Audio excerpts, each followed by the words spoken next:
네, 하나님의 영광의 광채라는 제목으로 말씀을 전하도록 하겠습니다. 제가 이제 수요 예배 인도하는 동안에는 히브리서를 이제 강의하려고 합니다. 히브리서는 정확히 누가 기록했는지 알려지지는 않고 있습니다. 바울로 추정하는 분위기가 강했었는데 현재는 그렇게 생각하는 사람이 거의 없습니다. 아볼로나 바나바가 기록했을 것이라는 추측도 있지만 근거가 좀 부족합니다. 이외에도 누가가 지었다, 빌립이 지었다, 브리스겔라가 지었다, 여러 의견들이 있습니다. 그러나 정확하게 누구다라고 확정해서 말을 할 수는 없습니다. 다만 이제 히브리서 2장 3절에서 이 구원은 처음에 주로 말씀하신 바요 들은 자들이 우리에게 확증한 바니 이렇게 말씀을 하는데, 주로 말씀하신 것을 들은 자들이 이제 제자들 또는 예수님의 부활을 목격한 자들이겠죠. 그들이 우리에게 확증해졌다라고 말하는 것을 볼 때 신앙의 1세대가 아니라 2세대들, 그러니까 주님을 직접적으로 관계한 사람들 아니고 그들을 통해서 또 말씀을 전해들은 누군가가 저자인 것으로 보입니다. 그리고 이 저자는 유대인이었던 것으로 보입니다. 왜냐하면 구약 성경의 인용이 굉장히 많이 있기 때문인데요. 구약에 대해 해박한 지식을 가진 유대인이 기록했다. 이것은 굉장히 분명한 사실 같아 보입니다. 그리고 이제 히브리서는 다른 서신서들하고는 조금 다른 형식을 가지고 있습니다. 처음에는 많은 학자들이 이 히브리서가 인사말이 생략된 서신이다 이렇게 보기도 했는데요. 그러나 히브리서는 편지라기보다도 설교문에 가깝다라고 보아야 합니다. 이 히브리서 안에 있는 그 용어를 빌리자면은 13장 22절에서 권면의 말이라고 하는데요. 이때 당시에는 설교라는 용어가 없었으니까요. 이 권면의 말이 이제 이 히브리서가 가지고 있는 형식이라고 봐야 되겠습니다. 그래서 이 히브리서 안에는 초대 기독교 문서에서 발견되는 이 설교문과 좀 비슷한 패턴들을 보입니다. 히브리서는 예증, 결론, 권면이라는 이 권면의 말, 이 설교의 패턴을 곳곳에서 보이고 있습니다. 그리고 이제 히브리서의 독자들은 이 구약 성경을 잘 알고 있는 유대인들이었습니다. 유대인 신자들이죠. 안 믿는 유대인들이 아니라 예수를 믿는 유대인들. 그래서 이방인들은 이해하지 못하는 구약의 인용문들이 곳곳에 등장을 합니다. 그들은 오랫동안 신앙생활을 했지만 굉장히 연약한 믿음을 가지고 있었던 것 같습니다. 그들 중에는 유대교로 다시 돌아가려고 하는 그런 사람들도 있었습니다. 암울한 환경 속에서 이 복음을 포기하려는, 믿음을 포기하려는 그런 마음들도 가지고 있었던 것 같습니다. 그 가운데서 또 다른 복음을 전하는 그런 무리들이 생겨났고, 이것은 진짜 복음에 대한 의심으로 이어지기도 했습니다. 사람들이 듣기에 유대인들이다 보니까 모세 율법을 강조하는 이 복음이 훨씬 더 타당하고 또 뭔가 멋있어 보이고 뭔가 더 많은 복을 받을 것 같은 그렇게 여겨지는 그런 분위기들도 있었습니다. 그리고 유대교인들로부터의 핍박도 좀 심해져 갔습니다. 그런 가운데서 불신앙과 배교의 위험 속에서 히브리서는 인내와 사랑과 선행, 그리고 모이기를 힘쓰는 것, 믿음을 끝까지 붙잡는 것을 필요로 해서 그것들을 권면했습니다. 저자는 히브리서를 통해서 그리스도의 우월성을 증명하면서 예수 끝까지 잘 믿자 이런 권면을 합니다. 그리스도의 우월성을 증명해서 성도들이 끝까지 믿음을 잃어버리지 않도록 그렇게 도움을 주려는 것이죠. 이러한 히브리서는 상황은 조금 다르지만 시대를 뛰어넘어서 우리들에게도 동일한 권면을 주고 있습니다. 우리가 처한 이 어려움 속에서 그리스도만을 붙잡고 끝까지 믿음을 지키라는 거죠. 오늘날 한국의 성도들은 히브리서의 독자들이 겪는 것과 같은 눈에 띄는 어떤 고난을 경험하고 있지는 않습니다. 그러나 훨씬 더 교묘하고 위협적인 요소들이 우리 앞에 직면해 있습니다.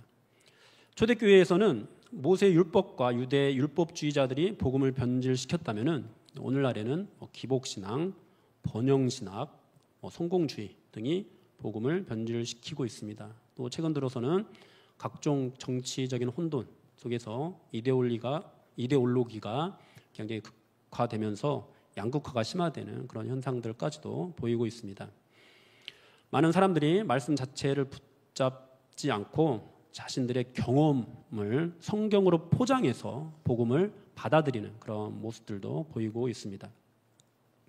눈에 보이는 환경은 다르지만 다른 복음이 전해지고 있고 또 다른 복음으로 인해서 신앙이 변질되는 것, 이것은 근본적으로 같다라고 볼 수가 있겠습니다. 그리고 이것은 신앙의 타락으로 이어지는데요.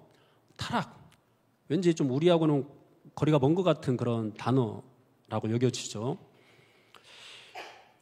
여러분은 여러분의 신앙이 타락했다고 이렇게 생각해 보신 적이 혹시 있으십니까? 뭐 다른 사람 말고 정말 열심히 기도하시는 분들, 정말 열심히 예배하시는 분들, 한번 그런 생각 한번 해보신 적이 있는지 모르겠어요.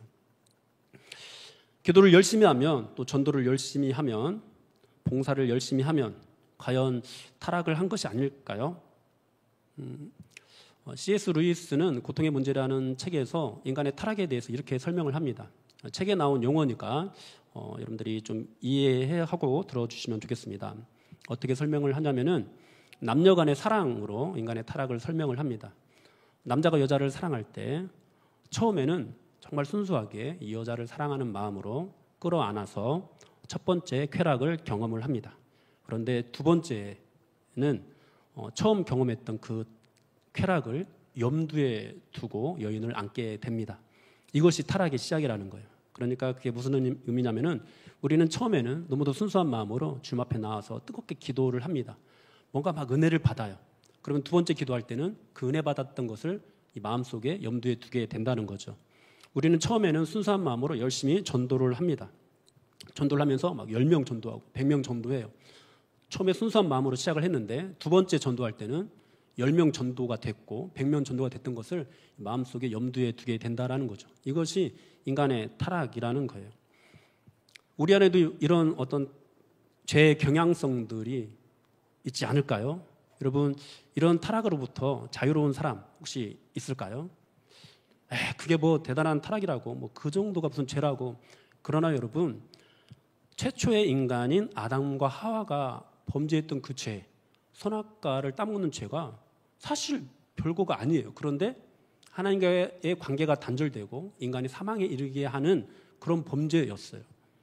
우리는 죄에 대해서 너무 둔감합니다. 아마 아담은 하나님과 완전히 교통하는 때와 또 하나님으로부터 단절된 때를 경험한 유일한 인간이기 때문에 하나님과 끊어진 그 순간에 굉장히 극심한 고통을 느꼈을 거라고 생각이 돼요. 그런데 우리는 태어날 때부터 하나님과 단절된 채로 태어납니다. 우리는 구원받은 채로 태어나는 게 아니잖아요. 하나님과 단절된 채로 태어나서 은혜 받아서 하나님과 연결이 되고 그렇게 되는데, 그러다 보니까 이 죄에 대해서 너무 둔감합니다. 우리가 사소하게 짓는 것들이 그것이 바로 사망이라는 판결을 받게 되는 그런 죄다라는 인식이 없는 거죠. 그러니까 아무 생각이 없는 거예요. 내가 죄를 짓고도 이 정도쯤이야. 왜? 내가 열심히 신앙생활을 하고 있으니까. 그러나 여러분, 우리 안에는 누구에게나 이런 타락의 경향성들, 죄의 경향성들이 있습니다. 이러한 어려운 가운데 직면해 있는 우리들에게 바로 이 히브리서 저자가 던져주는 메시지가 그런 것이죠. 끝까지 믿음을 지켜라. 끝까지 그리스도를 붙잡아라. 여러분, 우리가 무엇을 통해서 이 믿음을 지킬 수 있다고요? 그리스도를 통해서, 예수님을 통해서만 이 믿음을 지킬 수 있습니다. 다른 것을 통해서 지킬 수 있다는 것이 아니죠. 예수 그리스도가 최고라는 거예요. 그 말씀을 이 히브리서 전체를 통해서 우리에게 전하여 주고 있습니다. 그 자세한 내용들을 우리가 조금씩 살펴보도록 하겠는데요. 1절 말씀 한번 다 같이 읽어보겠습니다. 1절입니다. 옛적의 선지자들을 통하여 여러 부분과 여러 모양으로 우리 조상들에게 말씀하신 하나님이,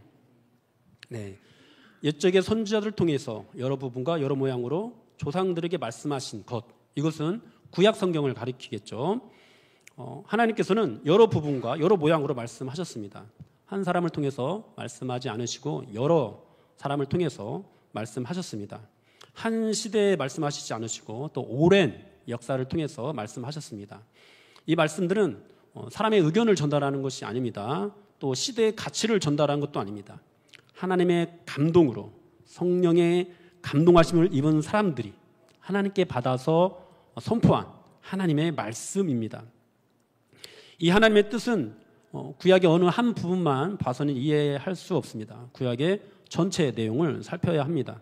그래야 하나님의 뜻이 희미하게나마 보이게 되는 거죠. 하나님께서 선지자들을 통해서 여러 말씀들을 하신 그 핵심 내용이 무엇일까요? 우리 2절 앞부분만 한번 읽어볼까요? 이 모든 날 마지막에는 아들을 통하여 우리에게 말씀하셨으니. 아멘. 하나님께서는 선지자들의 모든 말씀을 이 마지막에 아들을 통해서 우리에게 말씀하셨다라고 하십니다. 선지자들을 통해서 구약에 나타난 하나님의 모든 말씀을 마지막에 예수 그리스도를 통해서 잘 정리했다라는 뜻입니다. 따라서 마지막에 아들을 통하여 말씀하신 것이 최종 결론이라는 뜻이죠. 더 이상 새로운 것이 덧붙여질 필요가 있을까요? 없을까요? 없다라는 거예요.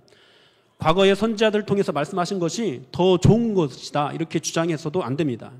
우리는 노아를 통해서 교훈을 얻을 수 있습니다. 또 아브라함, 야곱, 요셉, 모세, 다윗과 같은 이런 사람들을 통해서도 복음을 배울 수 있습니다. 그러나 이 모든 것들은 그냥 그림자에 불과해요. 복음이 희미하게 보일 뿐 선명하게 보이지 않습니다. 복음이 명확하게 나타나지 않습니다. 하나님께서는 이 선지자들을 통해서 말씀하신 모든 것을 누구를 통해서 정리해 주셨다고요? 예수 그리스도를 통해서 정리해 주셨습니다. 그러므로 우리는 이 선지자들의 모든 말씀들 속에서 예수 그리스도를 통해서 나타나고 선포되는 이 복음을 바라봐야 합니다. 구약의 모든 말씀은 예수 그리스도를 향하고 있습니다. 천지창조, 아담과 노아, 아브라함, 모세, 다윗 등등 모두 예수 그리스도의 모형입니다. 하나님의 약속은 아들이신 그리스도를 통하여 그리스도로 인하여 완성되는 것이죠. 우리 2절 뒷부분 또 한번 읽어볼까요? 2절 뒷부분입니다. 이 아들을 만유의 상속자로 세우시고 또 그로 말미암아 모든 세계를 지으셨느니라. 아들을 통해서 마지막으로 말씀하셨을 뿐만 아니라 이 아들을 만유의 상속자로 세우셨다고 말씀을 합니다. 이미 이제 구약 성경에서는 하나님의 상속자 되시는 그리스도에 대한 예언들이 많이 있습니다.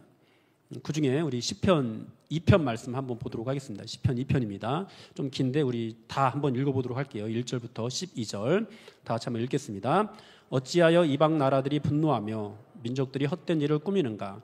세상의 군왕들이 나서며 관원들이 서로 꾀하여 여호와와 그의 기름 부음 받은 자를 대적하며 우리가 그들의 맨 것을 끊고 그의 결박을 벗어버리자 하는도다. 하늘에 계신 이가 웃으시며 주께서 그들을 비웃으시리로다. 그때 분을 바라며 진노하사 그들을 놀라게 하여 이르시기를 내가 나의 왕을 내 거룩한 산 시온에 세웠다 하시리로다. 내가 여호와의 명령을 전하노라.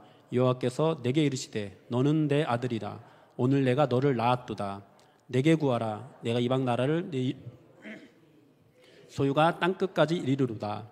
네가 철장으로 그들을 깨뜨리며 질그릇같이 부수리라 하시도다. 그런즉 군왕들아 너희는 지혜를 얻으며 세상의 재판관들아 너희는 교훈을 받을지어다. 여호와를 경외함으로 섬기고 떨며 즐거워할지어다. 그의 아들에게 입맞추라. 그렇지 아니하면 진노하심으로 너희가 길에서 망하리니 그의 진노가 급하심이라. 여호와께 피하는 모든 사람은 다 복이 있도다. 아멘. 이 말씀에서 보면은 사람들이 하나님과 그의 기름 부음 받은 자를 대적한다고 말씀을 합니다. 하나님께서는 이들을 비웃으시죠. 그러면서 진노를 내리십니다. 말씀하시기를 내가 나의 왕을 내 거룩한 산 시온에 세웠다. 6절에서 말씀하시고요. 그에게 너는 내 아들이라 오늘날 내가 너를 낳았다라고 7절에서 말씀하십니다. 내가 이방 나라를 네 유보로 주리니 네 소유가 땅끝까지 이르리로다 이렇게 말씀을 하십니다. 이제 모든 열방은 그의 아들 앞에 무릎을 꿇고 엎드려야 하는 것이죠. 그렇지 않으면 12절에서 진노하심으로 너희가 길에서 망하리니라고 경고를 하십니다. 예, 모든 것들이 이 그리스도께 향하고 있다는 거죠. 그리스도만이 만유의 상속자가 된다라는 겁니다. 이 예수님께서 하나님의 상속자라는 것은 또 신약 성경에서도 잘 나타나고 있습니다. 마태복음 3장에 보면은 예수님께서 세례 요한에게 세례를 받으실 때 하늘에서 음성이 들렸습니다. 이는 내 사랑하는 아들이요 내 기뻐하는 자다. 이렇게 말씀을 하십니다. 그리고 또 변화산에서 예수님께서 영광스럽게 변모하시고 모세와 엘리야가 나타났을 때 구름 속에서 소리가 납니다. 이는 내 사랑하는 아들이니 너희는 그의 말을 들으라. 그때는 이미 또 모세와 엘리야는 다 사라진 상태였죠. 그러니까 상속자가 누구라는 거죠? 모세나 엘리야가 아니라 예수님이라는 거죠. 만유를 그 아들이 받은 것입니다. 이것은 예수님께서 유대인들이 존경하는 구약의 그 어느 선지자들보다도 더욱더 존귀하신 분이라는 것을 밝히는 그런 말씀이 되겠습니다. 그러면서 오늘 본문에서 이 아들로 말미암아 모든 세계를 지으셨다 이렇게 말씀을 하고 있습니다. 하나님께서는 태초에 천지를 창조하시니라라는 이 말씀을 통해서 하나님의 왕되심, 하나님의 세상의 주인 되신다라는 것을 우리에게 가르쳐 주시는데, 오늘 본문 2절 끝부분에서 예수님도 이런 하나님, 이 창조의 하나님과 동등한 지위에 있음을 우리에게 분명히 보여주고 있는 것이죠. 사랑하는 여러분, 여러분은 예수님께서 하나님과 동등하신 하나님이시다, 하나님의 아들이시다라는 사실을 믿으십니까? 네. 예수님이 구약의 모든 선지자들을 통하여 말씀하신 것의 결론이고 또 성경의 중심 되시고 복음 그 자체라는 사실, 여러분 믿으시죠? 네. 여러분, 이 믿음 우리의 노력으로 된 것인가요? 그렇지 않습니다. 하나님께서 우리에게 주신 선물입니다. 그리고 이 귀한 선물을 정말 우리가 받았다면 이제 성경 속에서 그 어떤 인물들보다도 예수님을 가장 사랑하고 가장 존경하고 예수님의 삶을 가장 동경하는 그런 삶을 살아야 할 것입니다. 여러분, 우리는요, 이 성경을 통해서요, 아브라함과 같은 믿음을 가집시다. 또 요셉과 같은 신앙을 본받읍시다. 또 모세와 같은 위대한 지도자가 되는 것을 꿈꿉시다. 이렇게 말을 할 수 있습니다. 여러분, 다 좋은 말들입니다. 그러나 그 말이 그들이 이룬 업적이나 또 그들이 받은 복을 바라보게 하는 말이라면은 결코 좋은 말이 될 수 없습니다. 그들이 피조물에 불과하다는 사실을 우리는 잊지 말아야 합니다. 우리는 그들을 바라보지 않고 그들이 바라보았던 하나님을 바라보아야 합니다. 여러분, 그들 모두는요, 그리스도를 증거하기 위해서 보냄을 받은 사람들입니다. 말씀의 성취가 그들을 통해서 성경에 나오는 그 위인들을 통해서 이루어진 것이 아니라 그리스도를 통해서 이루어진 것입니다. 그러므로 사랑하는 여러분, 우리에게 그리스도를 바라보는 것 없이 아브라함과 같은 믿음, 요셉과 같은 신앙, 또는 모세와 같은 위대한 지도자만 있다면 여러분, 우리는 올바른 믿음을 가졌다고 말을 할 수가 없습니다. 사랑하는 여러분, 부디 그리스도를 바라보는 믿음을 가지십시오. 성경의 인물을 바라보기보다도 그들이 바라보았던 하나님을 바라보십시오. 그리스도를 바라보는 일이 정말로 어렵고 힘든 일이 될 수도 있습니다. 때로는 눈앞의 이익을 포기해야 되는 때도 있을 겁니다. 또 미래를 예측할 수 없는 막막한 현실 가운데 삶을 내던져야 하는 그런 때도 있을 수 있습니다. 그러나 우리 모두 예수님으로 충분한 이 삶을 사모해야 합니다. 부담되시죠? 예수님만으로 충분하십니까? 부담되시잖아요. 여러분, 예수님만으로 충분한 삶, 예수 그리스도가 전부다, 이런 말은 지금 당장 우리가 모든 것들을 다 내려놓고 예수님처럼 또는 사도들처럼 전임 사역자처럼 그렇게 삶을 살아야 된다, 이런 의미는 아닙니다.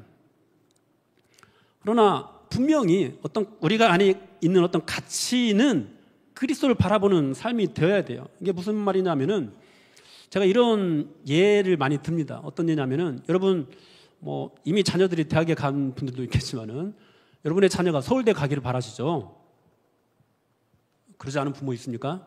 태어나면은 국회의원감이다, 장관감이다 이러면서 막 서울대 보내고 싶어 하시잖아요. 그렇게 이제 서울대 가기를 바라면서 막 교육도 막 될 수 있으면 막 다 시키려고 하고 막 그렇게 하잖아요. 그런데 서울대 가기를 바라는 그 아이가 다 서울대 갑니까? 네, 극소수에 불과하죠. 서울대 가는 사람들. 여러분, 우리가 정말로 하나님의 은혜를 크게 입는다고 했을 때 누가 하나님의 은혜를 가장 크게 입은 사람일까라고 할 때 어떤 분이 이렇게 말을 하더라고요. 순교자라고. 순교자. 갑자기 막 마음이 무거워집니다. 그런데 그렇다면 이제 우리가 가치가 정말 그리스도께 있다면은 서울대 보내고 싶은 마음만큼이나 아니 그것보다 더 훨씬 더 능가해서 내 아들을 순교자로 만들자. 막 마음에 이제 거부감이 확 들어오시죠. 이런 마음이 있어야 되는 거잖아요. 막 부담되잖아요. 그죠? 하지만 그런 마음을 가져야 되는 거잖아요. 그렇다고 해서 모든 사람이 다 순교자가 될까요? 그렇지 않다라는 거예요. 두렵고 떨리지만 서울대 보내고 싶은 이 자녀가 누구나 다 서울대 갈 수 없는 것처럼 우리가 그것을 꿈꾸고 바라본다고 해도 누구나가 다 사역자가 되는 게 아니고 누구나가 다 선교사가 되는 게 아니고 또 누구나가 다 순교자가 되는 것이 아니라는 겁니다. 중요한 건 뭐냐면은 우리 안의 가치가 정말 예수 그리스도를 바라보는 마음, 정말 예수 그리스도가 전부다라는 그런 마음이 있다면은 서울대 떨어지는 것이 거의 99.9% 확률로 분명하다 하더라도 서울대에 갔으면 좋겠다라는 마음을 먹는 것처럼 99.9% 확률로 내 아들이, 내 딸이 순교자가 될 리는 없어 라는 마음이 들어도 정말 순교자가 되는 그런 영광이 우리 자녀에게 있었으면 좋겠다. 이런 마음을 우리가 가질 수 있어야 된다는 거죠. 여러분, 그런 가치관들 우리 안에 있습니까? 여러분, 그런 가치관들이 있어야 우리가 정말 주님을 본다고, 주님이 전부라고 말할 수 있지 않을까요? 우리 또 3절 한번 읽어보겠습니다. 3절입니다. 이는 하나님의 영광의 광채시요 그 본체의 형상이시라. 그의 능력의 말씀으로 만물을 붙드시며 죄를 정결하게 하는 일을 하시고 높은 곳에 계신 지극히 크신 이의 우편에 앉으셨느니라. 사랑하는 여러분, 예수 그리스도는 하나님의 영광의 광채입니다. 그 본체의 형상이십니다. 따라서 우리는 예수님만을 통해서 하나님을 온전히 알 수 있습니다. 예수님을 통해서만 하나님과 만날 수 있습니다. 예수님을 통해서만 하나님과 교제할 수 있습니다. 그런데 예수님이 전부다고, 예수님이 최고라고 하는 그런 가치가 내 안에 없다면, 서울대를 보내고 싶은 그 마음으로만 세상을 살아간다면 과연 예수님, 이 하나님과 진정으로 교통할 수 있겠냐는 거죠. 진정으로 교제할 수 있겠냐는 거죠. 내가 만난 하나님이, 내가 예수님을 통해서 하나님을 만났다라고 하는데 내가 만난 하나님이 진짜 하나님이 맞느냐는 거죠. 한번 곰곰하게 돌이켜 보셨으면 좋겠어요. 여러분, 예수님을 통해서 하나님을 알지 못하면은요, 그 어느 누구를 통해서도 하나님을 제대로 알 수 없는 거예요. 여러분, 이 땅의 역사 속에서 가장 빛나고 가장 존귀하신 분을 꼽으라면은 예수님입니다. 우리는 예수님으로 더 철저하게 무장을 해야 합니다. 예수님이 하나님의 영광의 광채가 되시니까요. 그분이 본체 형상이 되시니까요. 그런데 이 히브리서가 지어지는 이 시대 유대인들은 자꾸만 예수님을 끌어내리려고 했습니다. 예수님이 다른 선지자들보다도 더 못한 존재라고 그렇게 말을 했습니다.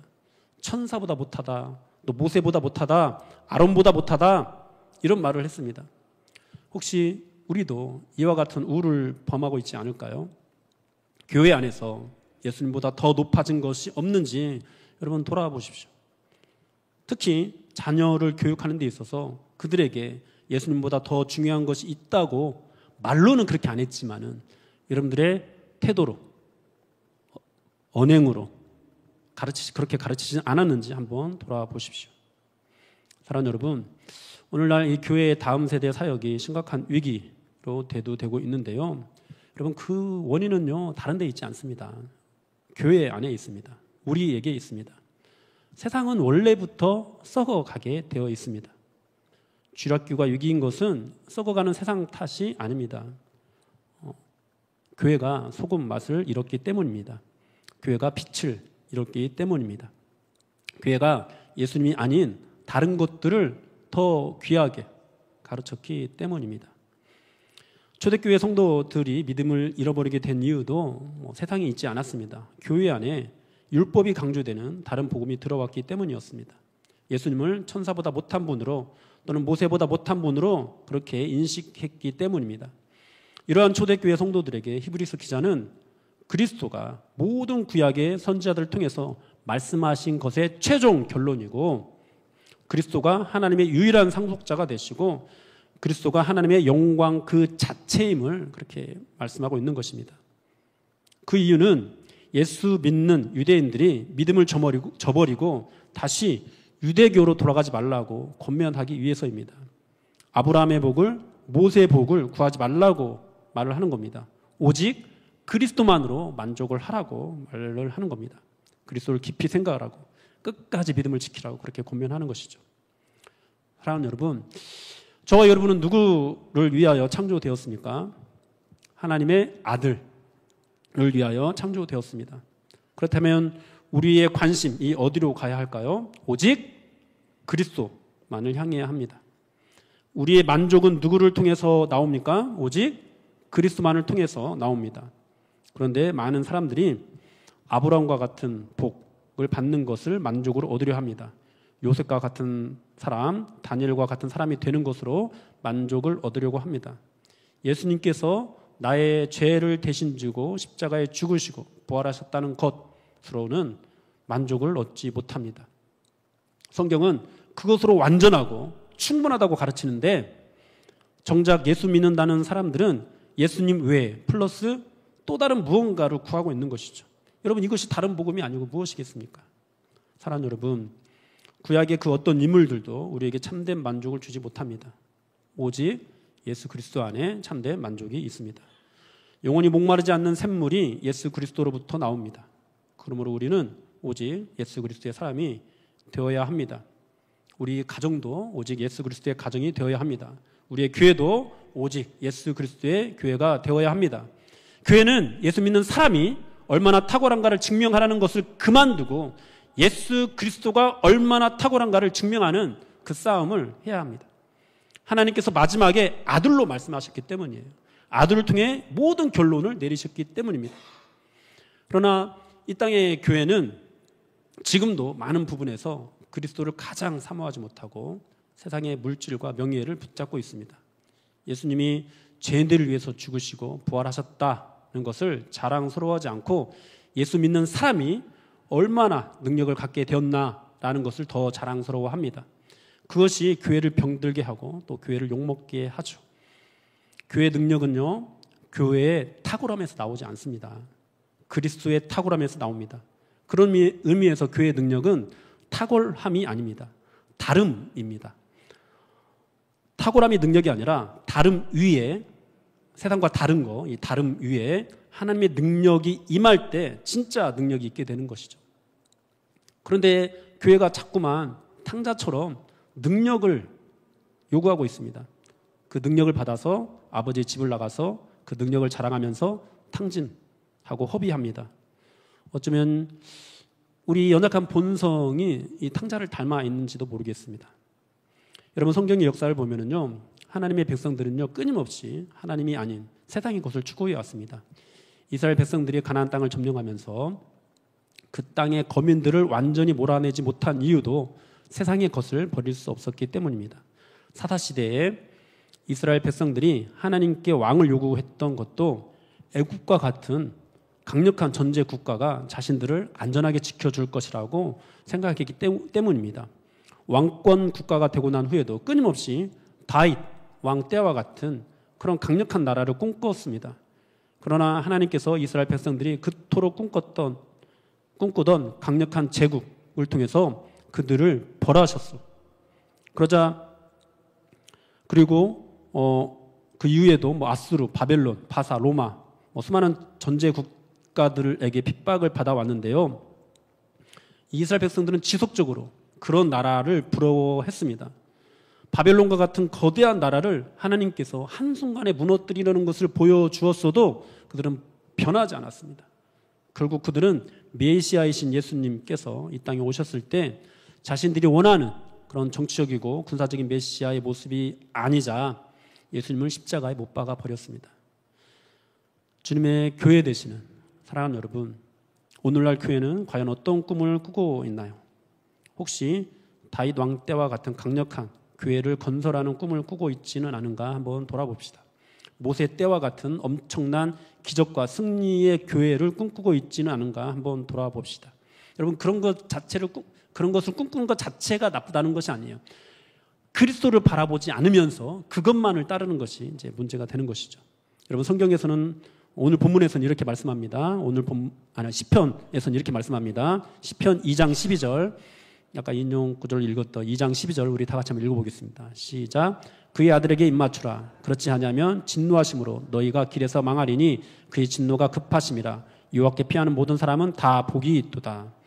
사랑하는 여러분, 오직 하나님의 아들 되시는 그리스도께만 입을 맞추십시오. 오직 여호와 하나님께만 피하십시오.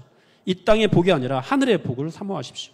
서울대 가지 못한 사람이 서울대 다니는 사람을 동경하는 것처럼 우리에게 제자들과 같은 순교의 삶을 동경하는 마음, 내가 순교자가 되어야 된다, 이게 아니라 최소한 그런 가치, 예수 그리스도 안에 있는 그런 가치라도 끊임없이 갖게 해달라고 여러분 기도하십시오.